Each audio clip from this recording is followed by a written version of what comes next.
My name's Lucy Jones. I'm a dietitian who works in the NHS. I also work in private practice. I advise the industry on nutrition communications, and I also sideline as a TV presenter.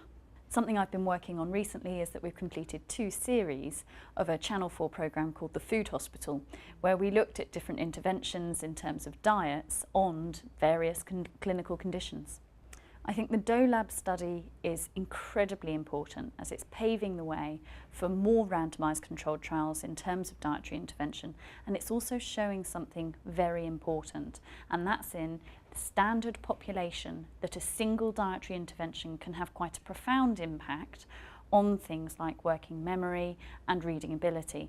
And this, if implemented on a wider scale throughout the population of the UK, could have profound impacts on our academic achievements.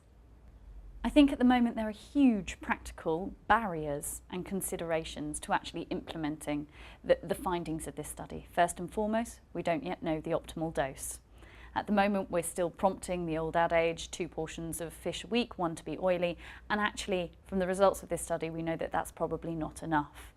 However, there are complicating factors when setting these guidelines, and until we've got our story straight, translating that to the general population is incredibly complex. There is one simple message, and we know that everybody would probably do all right from eating more oily fish. However, there are cost implications, ethical and environmental considerations in terms of fish stocks, so actually we've got to be very clear and concise about where they should be sourced from, how much you should be eating, and what are the most affordable and easiest ways to implement it into your diet. I first came across FAB Research actually as an undergrad studying dietetics. It had just been launched and there was a new website that was really helpfully displaying a lot of references around food and behaviour.